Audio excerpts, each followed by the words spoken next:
Welcome to SummerSlam, ladies and gentlemen. Before I get to this, I want to say this very clearly. I don't need to say this at the end. I want to say it now. Was this show better than WrestleMania 32? Hands down, way better. And it's not because the writing is better. It's because the WWE finally decided to push people that are not normally pushed. That's what this is all about. The writing is good for both shows, but not great. It's still got a lot of work to do. We know this. Between both shows, SmackDown's writing seems to be a little bit better than Raw's at this moment. But they still got a lot of work to do on SmackDown, particularly for the women.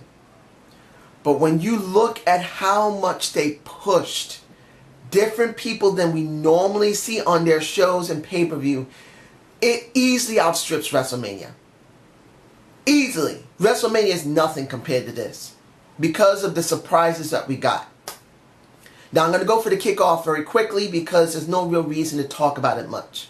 Because in many cases they could have done this on SmackDown, they could have done this on Raw this coming night because this is being done Monday afternoon.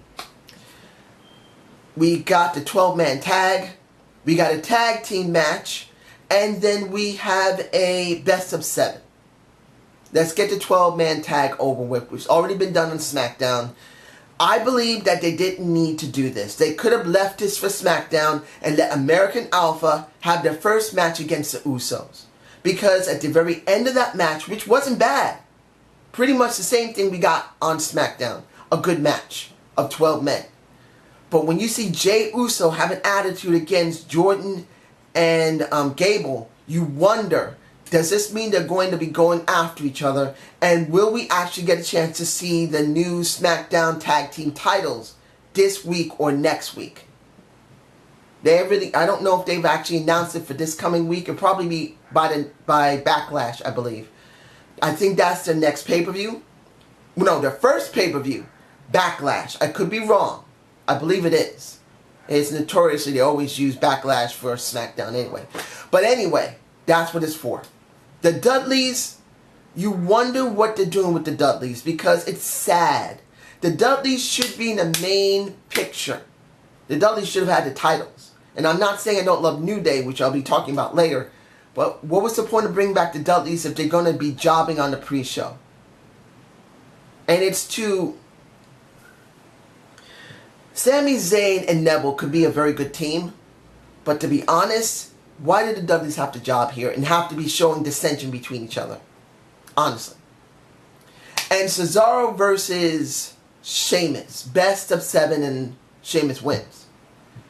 Do we actually get something out of this? I didn't hear them say at the end of the best of 7, one of these guys is going to be going after the Universal title. If they do, okay. If this is just a best of 7 because of a best of 7, it feels like it's a waste of time. Now, moving on to the main show itself. And I'm going to be talking about the matches I felt really lacked. The first match, that is The Miz versus Apollo Crews. To be honest, if they're going to do this to Apollo Crews, and they're going to be doing this to... well, to The Miz, you could have done this on SmackDown. You didn't need to have them on the show. Because they had maybe 6 minutes to do something, and Apollo Crews jobs. I didn't expect Apollo Crews to even get anywhere, but at least I expect them to have a little bit of time to do this. And there was no time at all. They were squeezed out. 6 minutes for an IC title match. Which basically is sad. Apollo Crews needed more time. The Miz needed more time, and we got none of it. The second match I truly felt was lacking. Not because of its content, but because of its outcome. Sasha Banks versus Charlotte. A very good match. A lot of good work in there. But here's the problem. How many days did Charlotte have? Many, many days. Of almost 300 days. How many days did Sasha have? 28. I checked. From July 25th, before my birthday, 2 days before my birthday, to now. 28 days. Now, there is only a couple of reasons why I believe she could have jobbed. One, she could have jobbed because she was injured already. And as far as I know, she's not. Two, they want to try and build her into someone special because they want to try and put her through Nia Jax. To go like a redemption story. To go through everyone in the roster to get back to Charlotte. That's number two. Number three, which I wish is not true but could be, Vince got tired of her and just got rid of her and let Charlotte take it over. To be honest, I'm hoping it's not the last one because then that is being very biased. She should have had at least a couple of months run with that. Not even 30 days. That's bullshit. You guys tell me below why Sasha should job with only 30 days and everyone else had the title way longer than her. Because that's garbage. Even if it is a redemption story for her, how is she going to be redeemed?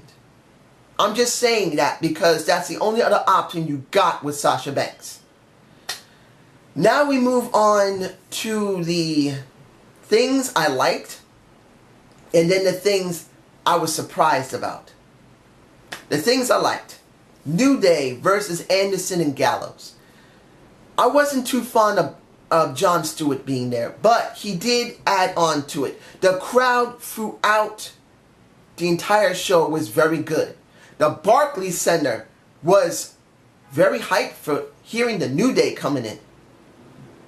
And you can hear that Jon Stewart just does not sound good. He sounds like an old man that doesn't understand what the hell he's talking about. But the crowd took it over for him and saying, it's a new day. Yes, it is. Of course, you know what I'm talking about. But was the match good? It was okay. It was a good match.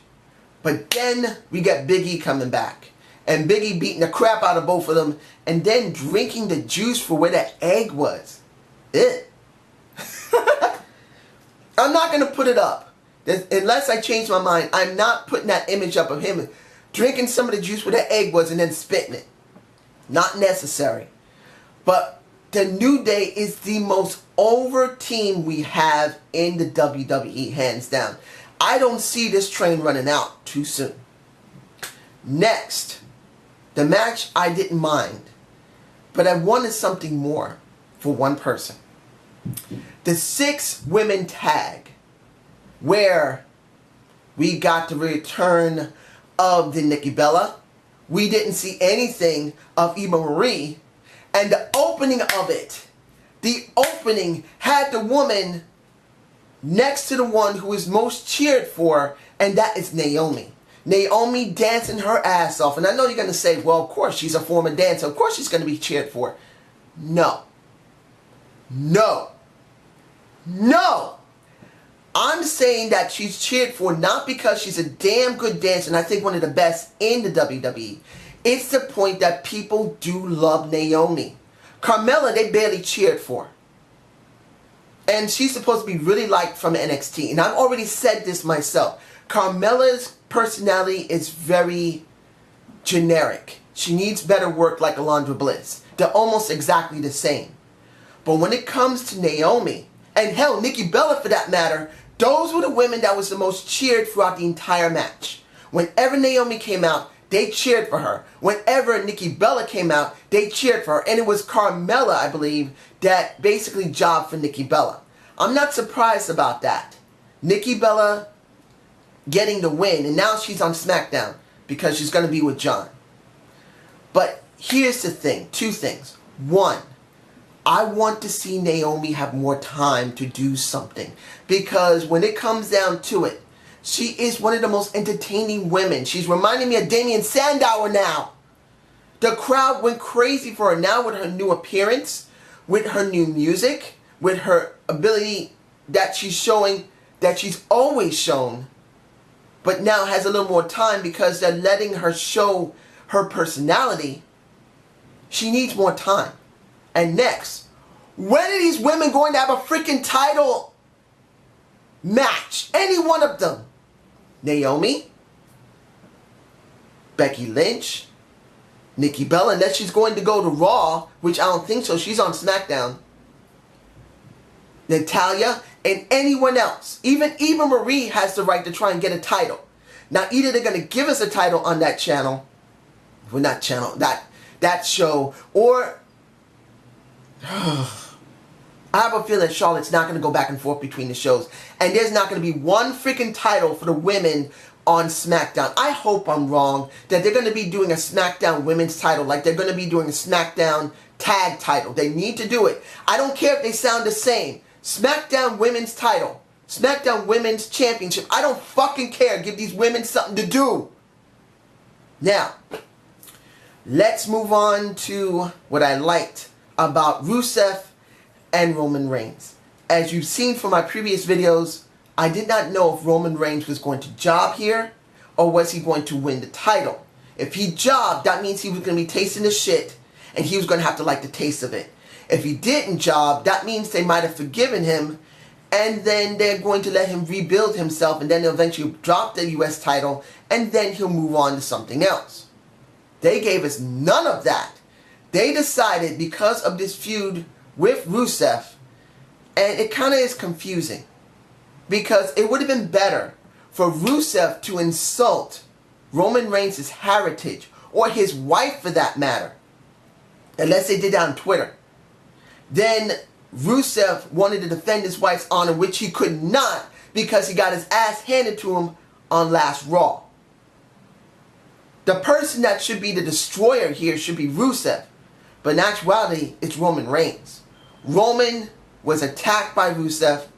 Rusev did not just get his ass cleaned. He got his ass handed to him by Roman Reigns. He was dominant, and the crowd loved it. So they decided, instead of going by the premise of him losing a match or winning a match, they never even gave us a match. They just wanted to show that Roman Reigns is still dominant and can destroy anybody. It does not mean he won't try and get the US title later. He probably will. But the point of this is that the WWE basically has forgiven him enough that they wanted him to look dominant. So that's a great thing for any Roman Reigns fan. Even myself, I do like Roman Reigns. I'm not a big fan of him, but I do like him and I'm glad that he's being given this opportunity. Let's just hope he doesn't screw up again.